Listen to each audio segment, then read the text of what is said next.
Je ne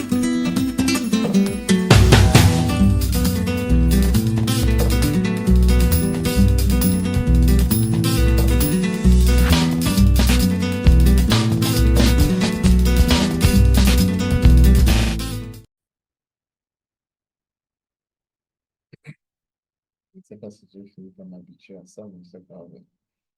Je suis ici. Donc, je crois que je suis ici cette fois-ci. Donc, bon retour sur notre plateforme, bonne fête et, euh, aujourd'hui, nous allons continuer notre échange sur l'intérêt euh, l'intérêt d'utiliser les méthodes de physique de terrain dans l'agriculture. Aujourd'hui, ça ne va pas être directement lié parce que nous allons faire un essai sur une base de données euh, synthétiques.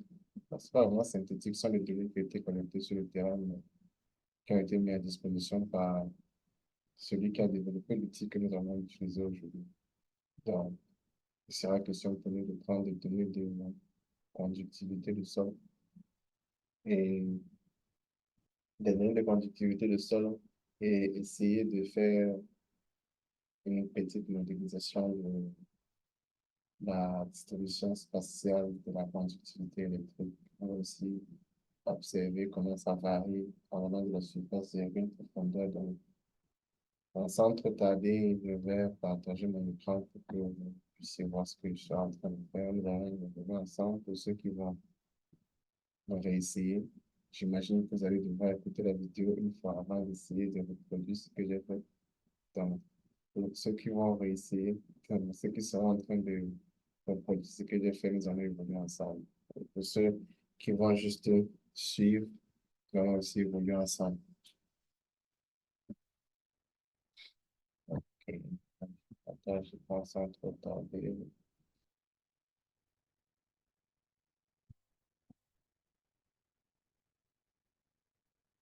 Ok.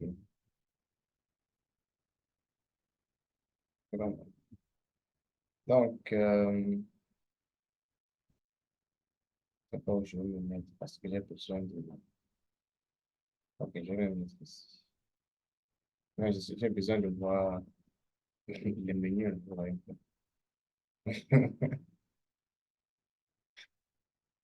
Ok. Dans un premier temps, ce qu'il te faut, ou bien ce qu'il vous faut, ou bien ce qu'il nous faut quand on utilise le logiciel. En passant, le logiciel, il s'appelle le MapPy. C'est un logiciel qui a été développé pour le traitement des données électromagnétiques. Ici, principalement parce que, à ma connaissance, en tout cas, ce logiciel ne fonctionne que pour des données collectées par un type d'instrument particulier. Ça s'appelle le IMX, on va dire ça comme ça. Il y a le EM38, il y a le EM31, il y a le EM32, si je ne me trompe pas. Je vais devoir encore vérifier, mais pour sûr, il y a le EM38 et le EM31. Le EM38, je pense qu'il y a deux gammes. La gamme que je maîtrise le mieux, c'est le EM38K2, MK2, pardon. Et le EM31, je pense qu'il y a aussi une variété de gamme. Mais qu'est-ce que ces instruments font? Ces instruments collectent la conductivité électrique avec une configuration trois, on va dire comment, trois capteurs, si je veux dire, ou bien trois transducteurs. Le premier est un transmetteur et les deux autres sont les receveurs. Donc, la transmission est effectuée et les deux autres mesurent euh, le champ électromagnétique qui est secondaire après bon, en fait, le transmetteur envoie, je pense que j'ai essayé d'expliquer ça la dernière fois, le transmetteur envoie un champ électromagnétique, mais je vais dire c'est une composante magnétique du champ électromagnétique qui traverse l'information et ce champ va perturber le champ qui était là avant que le champ transmis n'arrive. Et les capteurs vont mesurer la perturbation. Donc, c'est un champ secondaire que les capteurs mesurent. Et c'est une perturbation du champ existant dans le champ environnant. Et à partir de cette mesure, la conductivité des formations souterraines sont inféré.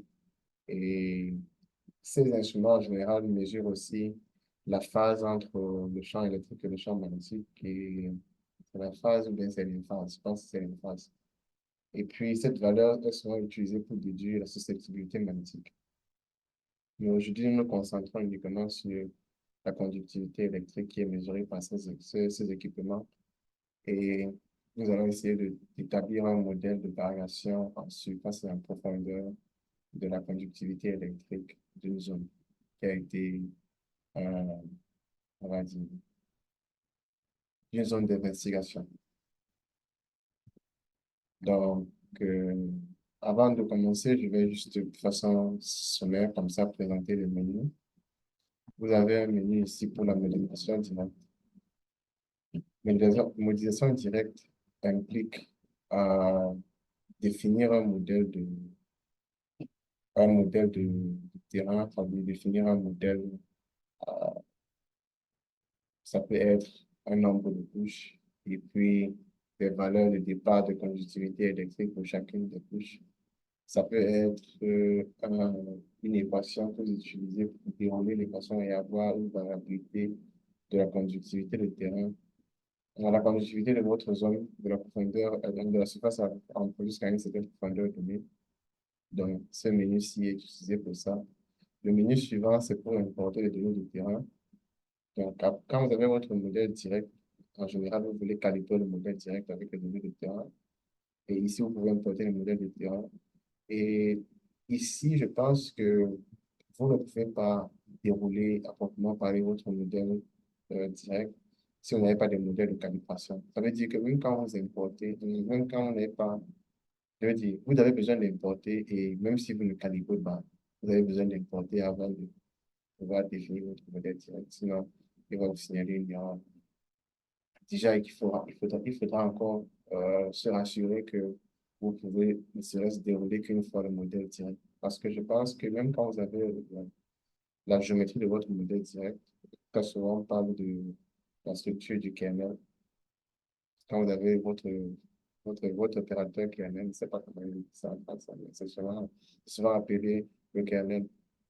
Quand vous avez votre kernel, vous avez quand même besoin de données pour pouvoir, d'une certaine manière, essayer de calibrer votre modèle. Donc, après, il y a la calibration à partir d'une tomographie électrique. Ceci, c'est quoi? C'est vous mesurez les données de conductivité électrique. Et par la suite, ce que vous faites, c'est que vous calibrez ces données-là avec une tomographie électrique. Vous savez que la résistivité et la conductivité sont inversement proportionnelles. Donc, avec les résistivités du terrain qui vont un peu plus en profondeur, vous pouvez calibrer vos données de conductivité. Et la modélisation de l'erreur est utilisée en général lorsque vous voulez avoir une idée de ce qui peut poser problème lorsque vous allez faire votre inversion. Et ici, vous pouvez visualiser et essayer d'anticiper sur ces erreurs-là. La suite, c'est la configuration de votre modèle inverse. La configuration de votre modèle inverse passe par l'utilisation encore, d'une fonction kernel que vous allez dérouler dans votre modèle inverse, mais pour la dérouler, il faut que vous la calibrez, que vous initialisez votre inversion. Et vous avez l'inversion à proprement parler, vous choisissez un solveur. Ici, vous voyez, vous avez le choix de modèle direct. Ici, vous avez le choix de solveur pour l'inversion. Ici, vous avez le facteur de, facteur d'aplatissement vertical et facteur d'aplatissement horizontal. Qu'est-ce que ceci signifie? Aplatir une donnée verticalement signifie que vous voulez une transition régulière entre les valeurs sur l'axe vertical. Ça veut dire que dans votre modèle, vous voulez voir une bonne transition entre des fortes et des faibles conductivités le long de la verticale. Et c'est pareil pour l'aplatissement horizontal. Donc, vous voulez voir une bonne transition entre les fortes et les faibles conductivités sur l'axe horizontal. La régularisation, c'est le type de... Lorsque vous résolvez un problème inverse, vous pouvez résoudre le problème inverse au sens des nombres carrés de la norme L2, comme ici, ou alors au sens de la norme L1, ou alors au sens de la norme Ln. Je ne vais pas trop entrer dans les détails avec ce que ça signifie, mais pour couper court, il y a une grandeur que vous essayez de minimiser qui est la distance entre votre modèle et les données vidéo. Cette grandeur peut être minimisée au sens de l'écart direct ou l'écart absolu entre ces deux modèles, ou bien alors la puissance de l'écart entre ces deux modèles. L'écart direct ou absolu entre ces deux modèles, c'est la norme L1. La puissance de cet écart, c'est la norme L2. Lorsque vous n'avez pas un bon accord entre les deux, pour une norme L1 et une norme L2, vous pouvez toujours espérer aller à une norme supérieure et utiliser un modèle généraliste, un modèle généralisé, pardon. À ce moment-là, vous allez travailler avec, par exemple, l'aplatissement de cette distance, dans L3, ou alors la symétrie de cette distance, la norme L4, voilà, ainsi de suite. Plus vous élevez le degré de cette distance-là, plus vous changez l'interprétation, mais seulement ça joue aussi beaucoup sur la stabilité de votre solveur. Donc, c'est un choix très critique à ce niveau. Donc, nous allons commencer ici par importer les données. L'importation, on va utiliser les données qui sont déjà, euh, euh, des exemples de données provenant de développeurs de l'application. Et nous allons utiliser ce qui est ici. Et nous allons prendre ceci. Quand vous importez les données de conductivité électromagnétique, en général, ça ressemble à ça dans ce logiciel. Ce que vous voyez ici, VCP et HCP, c'est tout simplement le mode de connexion. Donc, ces instruments peuvent être utilisés en mode vertical ou horizontal. VCP, c'est vertical, le protocole de mesure verticale, et HCP, c'est le protocole de mesure horizontale. Le 0.32, 0.71 et 1.18, c'est l'espace entre les, les, les receveurs et le transmetteur. Donc, le 0.32, c'est celui qui a été mesuré en utilisant le receveur qui a 0.32 mètres du transmetteur. Le 0.71, c'est la valeur qui a été mesurée en utilisant le receveur qui a 0.71 mètres du transmetteur. Et le 1.18, c'est la valeur qui a été mesurée en utilisant le receveur qui a 1.18 mètres du transmetteur. On va avoir plus tard. Il y a des instruments, je pense que le IM31 a une configuration qui peut avoir des espacements de plus de 2 mètres. Donc, ça dépend de l'instrument que vous utilisez. Quelque chose qui est important à soulever ici, c'est que ces noms ne sont pas aléatoires. Ça veut dire que si vous avez une base de données que vous voulez traiter avec ce logiciel, faites attention à comment vous nommez les noms de chaque problème. C'est comment vous nommez les champs de chaque problème.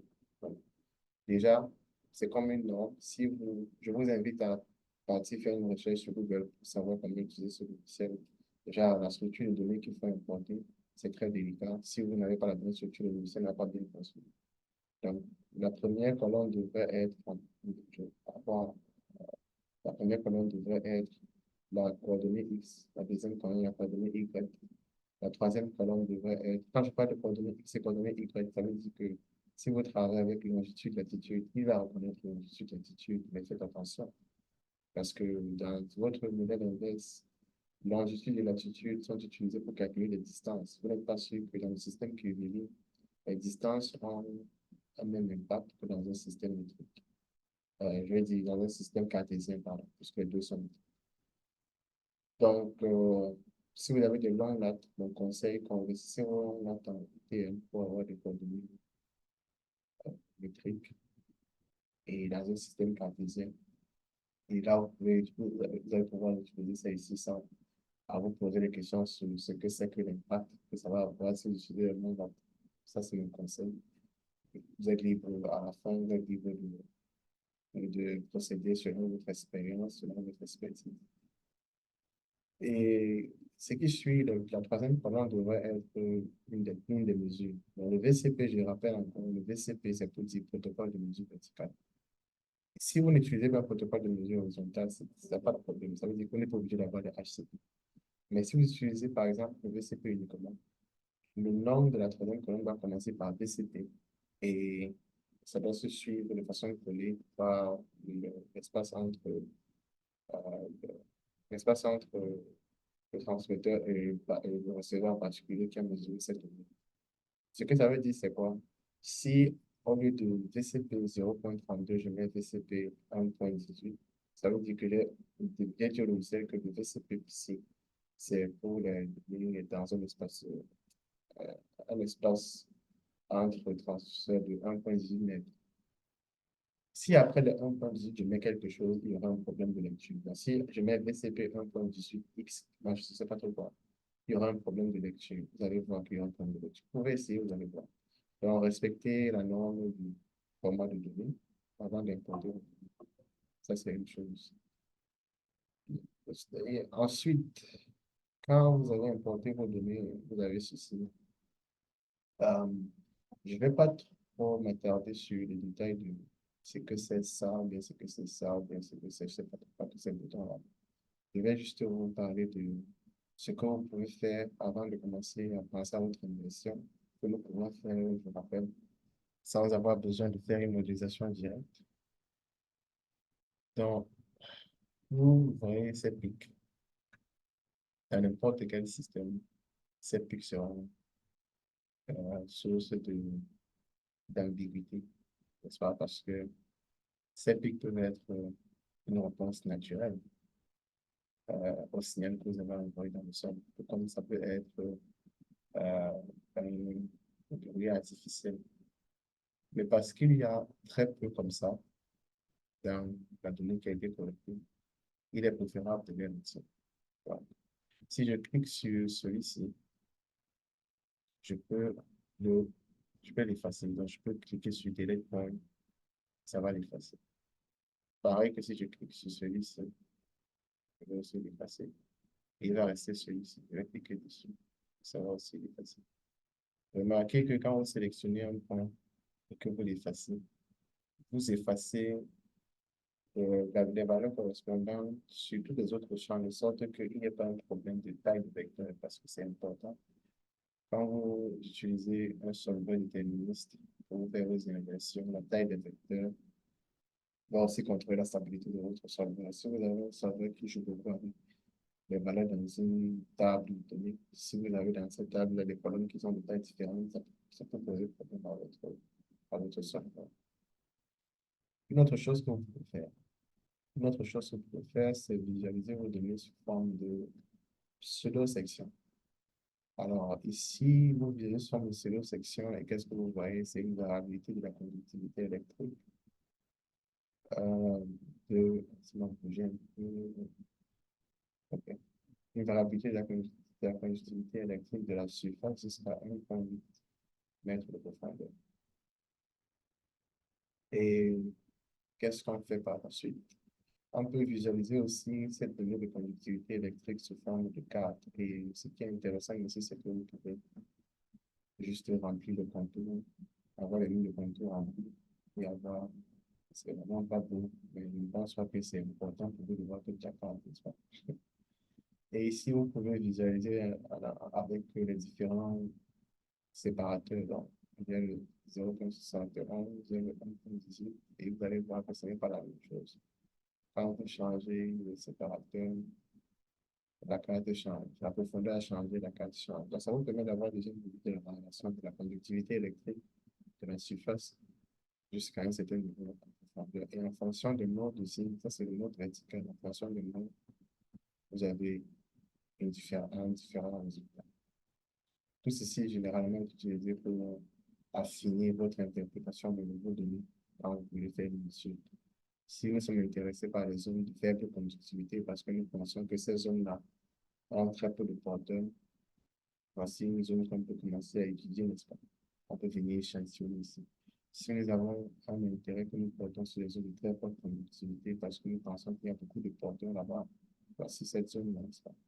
On peut venir commencer à faire l'échantillonnage ici. Donc, ceci, c'est bien avant que nous n'ayons notre inversion. Vous voyez qu'il y a beaucoup d'informations que nous pouvons utiliser avant de commencer à faire une inversion. Là, je disais, tantôt, je ne vais pas toucher la calibration à l'aide d'une tomographie. Je ne vais pas toucher la modulation de Durand, je ne vais pas toucher la modulation directe parce que je vais faire une modulation directement à partir de modèle de base. Donc, ici, qu'est-ce qu'on fait? On définit la structure de notre modèle initial. On veut un modèle qui a, euh, disons, 12 couches différentes. On veut observer la variabilité de la conductivité électrique à 12 seuils. Faites attention ici, ce n'est pas le nombre de couches d'informations liturgiques. Ça, c'est le nombre de paliers pour lesquels nous voulons observer la conductivité électrique. C'est très différent d'un modèle géologique, un modèle géologique initial. On veut une épaisseur pour ces modèles. Ici, c'est très important. On a envie d'observer la conductivité, disons, de la surface jusqu'à 3 mètres de profondeur. Et on veut savoir euh, quel, si on veut 12 couches entre 3 et 0 et 3 mètres de profondeur, on veut savoir quelle serait l'épaisseur appropriée pour euh, avoir 12 couches de 0 à 3 mètres. Si je dis juste que je veux 12 et je veux 0,5 d'épaisseur, vous allez voir qu'on va traverser les 3 mètres ici. On va aller jusqu'à 5,5 et on sera obligé de la couche numéro 1 pour la couche numéro 1 pour la couche numéro 6. Donc, je peux laisser ça comme ça et travailler avec celui-ci sans faire de problème. Juste une chose avant qu'on continue. Vous allez remarquer qu'ici, à la case qui correspond aux profondeurs fixes, la profondeur profondeur, le seuil de la profondeur du seuil, la profondeur du niveau, du niveau où on va observer la conductivité électrique. C'est quand même parfois embêtant. Je veux dire quelque chose, il y a le mot en français et le mot en anglais qui se mélangent dans ma tête. OK. Dans la profondeur à laquelle vous observez la conductivité électrique, vous voulez qu'elle soit fixe. La raison, c'est pourquoi, c'est que vous ne voulez pas que votre modèle tourne trop à réfléchir quelle est la limite de la couche qui a une valeur spécifique de conductivité électrique. Donc, vous voulez ce niveau de profondeur fixe, mais vous voulez que la conductivité varie, par exemple, de 0 à 0,5. Donc, c'est pour ça qu'ici, rien n'est fixé, mais ici, tout est fixé. Avant de donner votre inversion, vous avez besoin du facteur vous avez besoin du facteur d'applatissement vertical. Ce facteur, vous l'obtenez quand vous déroulez une première calibration de votre modèle. Et ici, ça évalue tout simplement l'écart que vous avez entre le modèle et les données. Et les valeurs de coefficient d'applatissement, vous lisez ça ici sur la courbe. Normalement, vous voulez une valeur qui est quelque part ici. C'est un peu comme lorsque vous interprétez une courbe de Pareto. La courbe de Pareto, en général, vous voulez choisir une solution sur cette courbe qui est quelque part ici, au centre de votre courbe, au centre de la parabole. C'est une parabole ici. Au centre de votre courbe. Donc, ça veut dire que quand je vais vous définir les valeurs de coefficient d'applatissement vertical, je vais utiliser 0,13. Donc, vous venez ici à coefficient d'applatissement vertical de 0,13.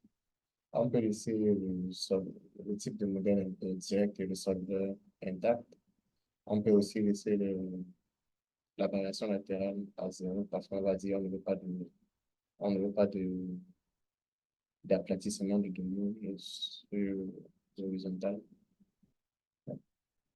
Le nombre d'itérations, c'est 15 pour le moment, mais on va mettre ça à 10.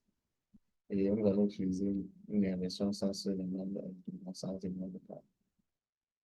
Donc, presque tout le temps inversion, et on attend que l'inversion finisse. Ou bien c'est terminé.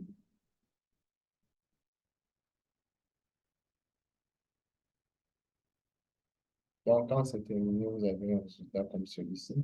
Le résultat, qu'est-ce qu'il vous propose? Il vous propose une seule section entre guillemets. Ça, c'est pas vraiment une seule section parce que ce qui s'appelle ici, ça vous montre juste la variabilité de la conductivité électrique de la surface de la profondeur à la base de toutes les données mesurées. C'est pour ça que vous avez l'impression qu'il y a la répétition euh, de cette vais appeler ça cette empreinte numérique.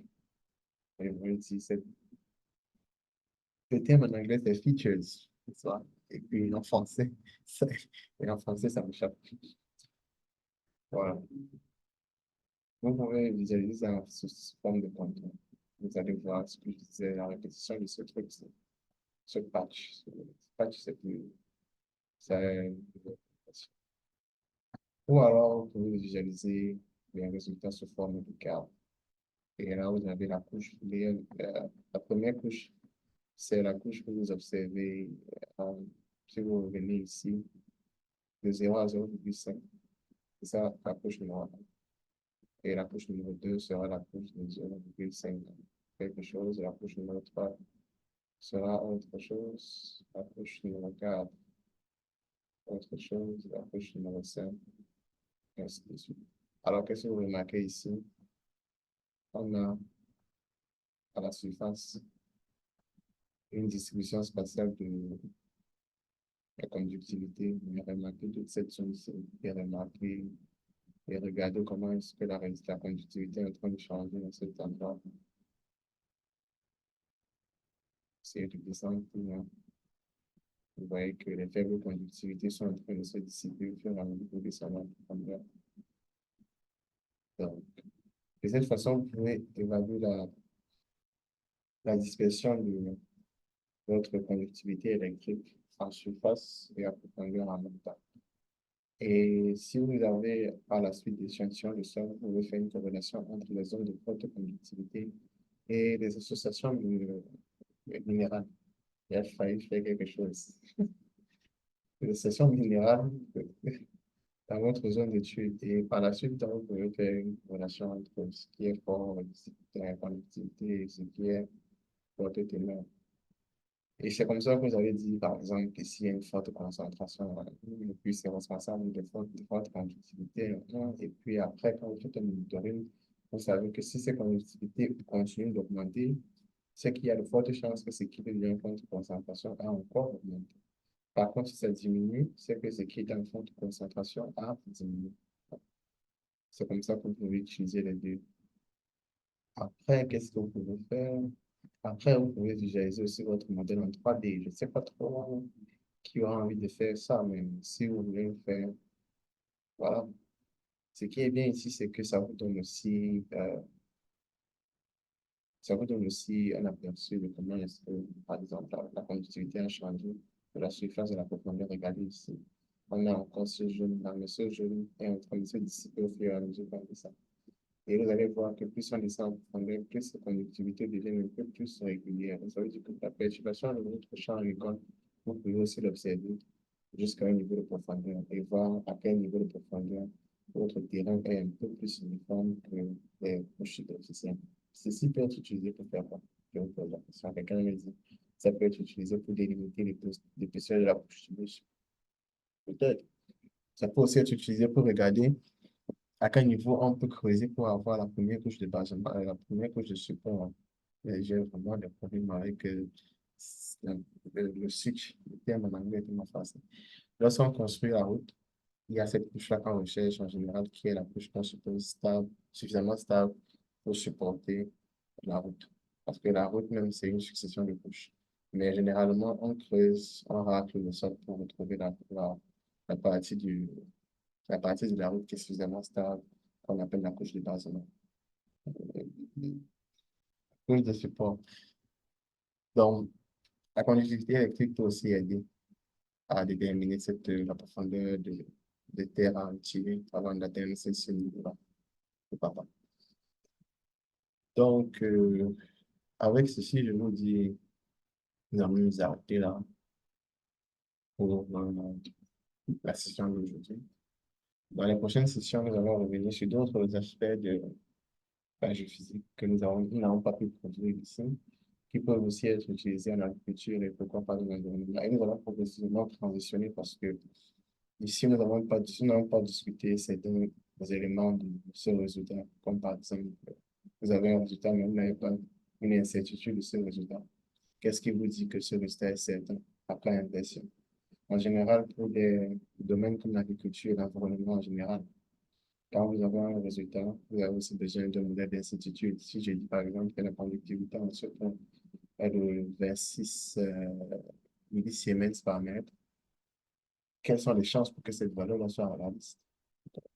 Donc, il faut ça. Et pourquoi pas donner un intervalle dans lequel on pense que si les valeurs n'est pas réaliste, on est sûr c'est que la vraie valeur est dans cet intervalle. Donc, je pense que ceci sont les aspects que nous n'avons pas couvert aujourd'hui, mais que dans les prochaines séances, nous allons couvrir. Donc, je vous dis, restez, restez avec nous, restez connectés. Pour ceux qui n'ont pas encore fait, abonnez-vous à notre plateforme. Euh, abonnez-vous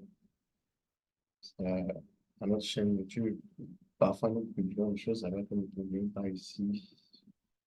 Abonnez-vous à notre chaîne Facebook parce que parfois nous avons des, des petits messages, des petits enseignements que nous voulons véhiculer et que nous ne véhiculons pas sur YouTube. Je ne sais pas pourquoi nous le faisons. Je pense que nous pouvons faire les deux. Mais bon, pour ne rien rater, il est préférable de vous abonner. Et je vous dis à très vite. Ciao.